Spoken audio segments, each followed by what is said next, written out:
Vamos lá, mais um correspondente médico nesta semana. Lembrando que você pode e deve sempre participar com a gente, viu? Vai lá no Twitter e coloca sua mensagem, a sua dúvida, marca a gente com a hashtag correspondente médico e eu compartilho aqui com o doutor Fernando Gomes, sempre pronto para responder todas as questões, né, doutor?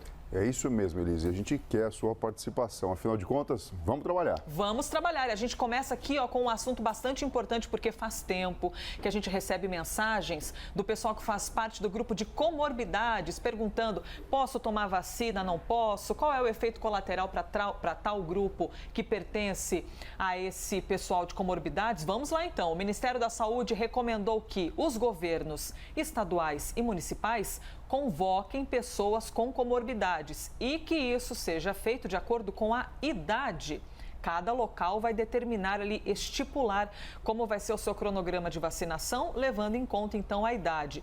E mais, o Ministério da Saúde pede para que esse público faça um cadastro em uma unidade de saúde ou cadastro pela internet. Até já compartilho com vocês aqui a informação de que eu mesma tentei encontrar esse link para fazer o cadastro para quem tem comorbidade, sendo uma pessoa leiga, como se eu fizesse parte do grupo de comorbidades. Não consegui encontrar o lugar exato onde faz esse cadastro. Tentei bastante, mas assim que nós tivermos esse caminho, para poder facilitar para vocês, a gente compartilha aqui em nosso jornal qual é o caminho certinho para cadastro, tá? E é muita gente que deve fazer isso, porque cerca de 17 milhões de pessoas em todo o país fazem parte deste grupo. Doutor Fernando, a lista com comorbidades é grande e a gente separou aqui algumas delas, né? Isso mesmo, vamos verificar. Você falou no número 17 milhões, muita gente, é cerca de 10% aproximadamente da população brasileira. Então a gente tem o diabetes, a hipertensão arterial, principalmente aquela de difícil controle ou então aquela que já tem acometimento de órgão-alvo, como por exemplo o rim ou até mesmo o coração, o cérebro e etc. Doença renal crônica, anemia falciforme, que é uma doença em que as hemácias que são responsáveis pelo transporte do oxigênio, durante o período de crise, elas sofrem uma alteração do seu formato e provocam complicações graves no corpo físico. E pessoas com síndrome de Down. Então, aqui estão alguns exemplos de pessoas que são consideradas com comorbidades que vão ser agora agraciadas com a vacinação. Essa lista está no Plano Nacional de Imunização. Lembrando que esse plano está disponível para quem quiser acessar. É só, até se você puser lá na pesquisa da internet, Plano Nacional de Imunização, Ministério da Saúde, vai aparecer para você esse documento para você tirar sua dúvida. Doutor Fernando Gomes, por que essas pessoas fazem parte de uma lista específica de vacinação? Por que é importante que elas sejam vacinadas antes de outras pessoas? Durante a elaboração de toda a estratégia do Plano de Vacinação Nacional, foi levado em consideração pessoas que têm maior risco de, se tiverem uma infecção, no caso pelo coronavírus, que venham a ter mais complicação. Por exemplo, a síndrome de Down, a gente já tem publicação falando sobre isso. Então, já sabendo que a possibilidade de ter uma complicação grave, inclusive um desfecho pior, eu estou falando aqui de letalidade, maior, é importante que eles sejam vacinados. Então, existiu toda uma lógica na confecção do nosso plano de vacinação, levando por prerrogativa inicial a questão da idade e agora, depois de tudo que a gente já viu acontecendo, chega a hora das pessoas que têm comorbidades. A linha de pensamento é proteger as pessoas para que não tenham, então,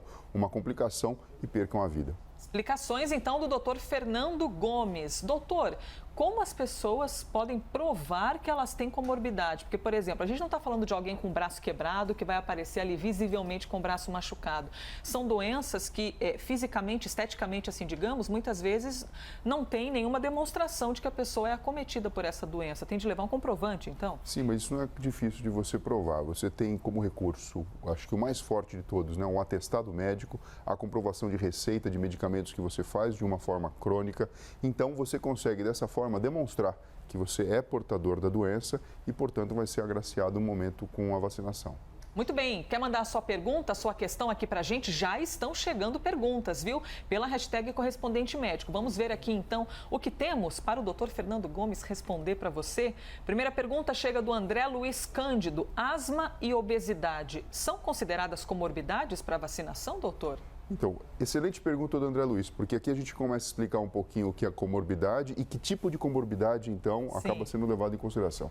Asma e obesidade, sim, são consideradas comorbidades para vacinação, porém, asma grave, que é aquela no qual o paciente faz uso muito frequente de corticoide, que é um medicamento que modula isso e que modula dessa bombinha comprimido, enfim, que modula a resposta inflamatória, ou então que teve internação por questão de crise, isso documentado num período. Certo. E obesidade mórbida, então a gente fala aquela pessoa que tem um índice de massa corpórea bastante avançado, mostrando que assim a taxa de gordura no corpo é extremamente grande. Aliás, a gente viu quantas vezes essa palavrinha obesidade já apareceu aqui com a gente, não é, doutor? Principalmente na hora de noticiar mortes, né? Ou seja, como a obesidade deixa a pessoa mais vulnerável quando ela pega a Covid-19. Sem sombra de dúvida, Elisa. A obesidade ela funciona como algo que vai provocar já no próprio corpo da pessoa uma resposta inflamatória crônica.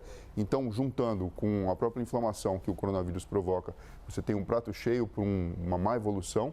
E você pode imaginar o seguinte, a pessoa quando tem obesidade mórbida, e a gente está falando aqui de pessoas realmente pesadas, você imagina como estratégia para ventilar um pulmão que está inflamado, muitas vezes é colocado até o paciente em decúbito ventral, de barriga para baixo mesmo. Como que vai ser essa movimentação? Como que você faz para expandir esse pulmão, esse tórax de uma forma mais satisfatória? Então, são complicações tanto mecânicas, que eu estou falando aqui, do ponto de vista da ventilação, como químicas, relacionado aí com a parte da própria inflamação crônica, que a gente já sabe que o obeso acaba apresentando. Próximo assunto aqui para o nosso papo com o Dr. Fernando Gomes. Um conjunto de estudos com quase 100 cientistas em todo o planeta, publicado na revista Nature, mostrou que a cloroquina e a hidroxicloroquina não são eficazes contra a Covid-19. O que fizeram, na verdade, esses estudos? Esse estudo analisou cerca de 30 pesquisas com mais de 10 mil pessoas em todo o mundo e o resultado a gente vê aqui na tela, agora você vai acompanhar com a gente. Vejam aqui, nós temos o que diz respeito à hidroxicloroquina, ali mais pertinho do doutor, e aqui pertinho de mim, estudo relacionado à cloroquina. Cerca de 14% dos pacientes tratados com hidroxicloroquina morreram. Enquanto no grupo de controle, ou seja, aquele grupo do teste de placebo, que o doutor já explicou bastante aqui, esse número de pessoas que morreram foi de 17%. Quando a gente analisa o grupo de estudos com cloroquina, quem já tinha tomado cloroquina, a mortalidade foi de 11% e o pessoal do grupo de placebo, 8%. Doutor Fernando Gomes, vamos lá para as perguntinhas. A gente observa aqui que o número da mortalidade e o número das pessoas que acabou... entre os que tomaram e não tomaram o remédio, é muito pequeno. Isso já é um ponto de vista importante de ser analisado?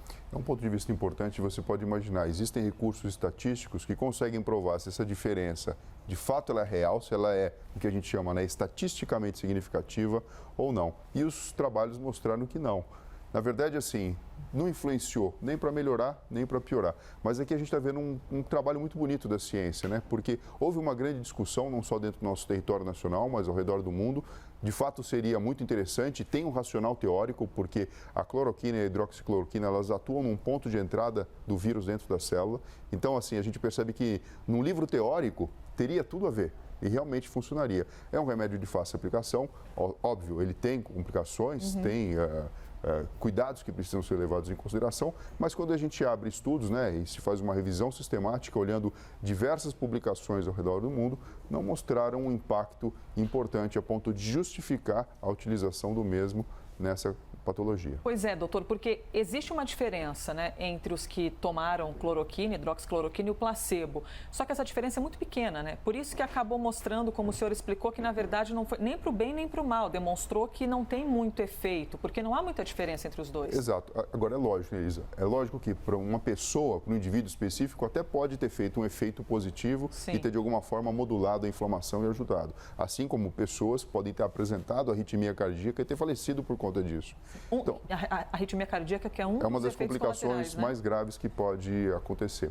Então, assim, a gente percebe que a ciência progredindo e trazendo respostas. Então, muito mais do que o achismo, do que o desejo, do que simplesmente querer que a coisa funcione, a gente tem respostas aqui agora comprovando, O que não invalida tudo o que aconteceu até agora. Isso tem que ficar muito claro.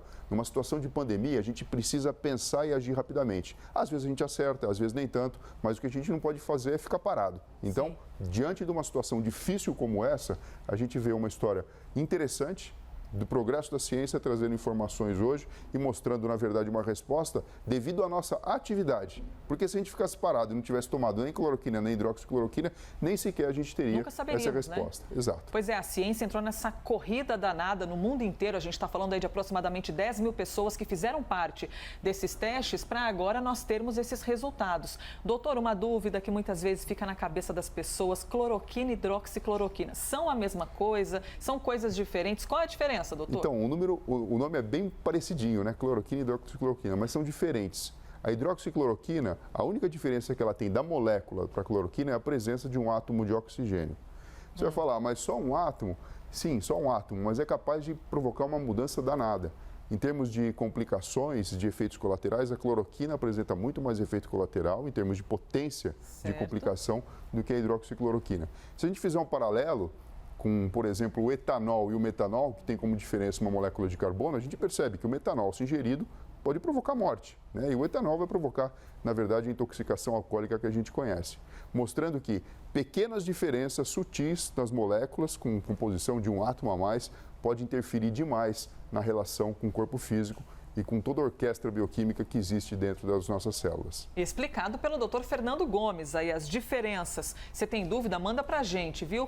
Vamos trazer aqui o próximo assunto. Quem já teve um parente, um conhecido internado por Covid-19, sabe como é importante poder ligar para ele, mas muito mais que isso, ver o rosto dessa pessoa, né? Compartilhar um pouquinho de amor pelo olhar, ou seja, pela videochamada. Só que o Conselho Regional de Medicina de São Paulo pediu cautela na hora de fazer essas videochamadas entre familiares e pacientes internados. Qual o motivo disso, dessa cautela? A entidade disse que o uso da tecnologia pode colocar em risco o sigilo médico e a privacidade dos pacientes. Doutor Fernando Gomes, primeiro, por que exatamente colocar em risco a privacidade? Quais males uma videochamada poderia trazer? Você imagina o seguinte, né? Você trabalha em televisão, você sabe disso, né? A gente está fazendo uma filmagem. Se de repente você deixa aqui uma cadeira, alguma coisa, você fala, vazou no vídeo. Sim. Da mesma forma pode acontecer. Você está numa UTI, você está num ambiente de internação, faz uma videochamada, tem o paciente logo atrás, tem outro médico que está passando, tem a enfermeira, tem informações que não dizem respeito daquela pessoa, da parte emocional, que é a parte que a gente está preocupado aqui com a família. Então existe uma preocupação e isso pode ter uma implicação ética. Por isso que, assim, todas as pessoas têm direito a um tratamento individualizado e direito à privacidade do seu caso, quer queira, ela deseja apresentar isso ou não. Então, é aquela coisa, né?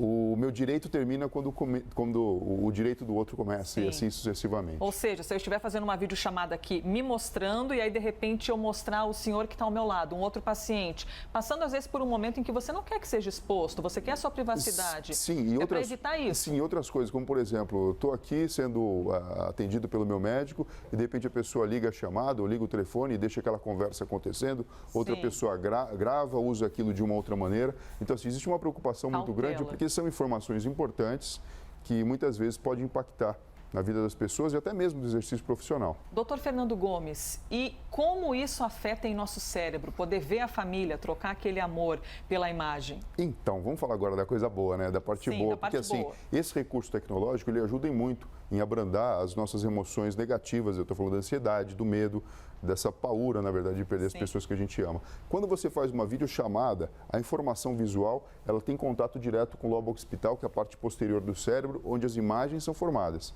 Cores, formas, identificação de rosto, que também acontece aqui no lobo temporal, onde a gente tem também a informação auditiva para compor essa informação. E tudo isso, além de mexer com o nosso lobo frontal, que faz a gente imaginar, entender, fazer pergunta, compreender aquela situação, a gente aciona o sistema límbico, reduzindo a atividade da amígdala, que faz com que a gente tenha menos medo, que tenha menos angústia, que tudo aquilo faça muito significado. Então é um recurso muito bom. Porque você imagina o seguinte, no passado, quando não se conhecia esse tipo de recurso, para você ter notícia, você precisava ter um boletim médico, você precisava receber uma carta. Ir pessoalmente até o hospital, esperar alguém dar alguma notícia. Super difícil. E a gente notou até aí nos hospitais, quando a gente cortou a questão da possibilidade de fazer a visita física, os médicos e profissionais da saúde foram vacinados, a própria taxa de replicação do vírus dentro do hospital reduziu, porque acaba representando um ponto vulnerável, onde existem pessoas doentes, queridas, é óbvio, e todo mundo precisa disso, desse afeto, mas mas que tinham aí como ponto de fragilidade esse trânsito de pessoas que podiam levar, trazer e até mesmo contaminar outros com o coronavírus. Interessantíssimo. Doutor Fernando Gomes, eu tenho várias perguntas para lhe fazer, mas sabe o que eu já ouvi aqui no meu ponto eletrônico? Que chegou ao fim o nosso tempo, não vou poder perguntar nadinha mais para o senhor. Bom, depois você faz uma videochamada e a gente conversa sobre isso. Faz uma videochamada, sem mostrar os outros colegas aqui, sem mostrar o Rafael Colombo, aí fica tudo certo na nossa conversa. Obrigada por mais um dia, viu, doutor? Obrigado a você, Liz, e pessoal, até breve. Obrigada a você que participa sempre neste que foi mais um Correspondente Médico.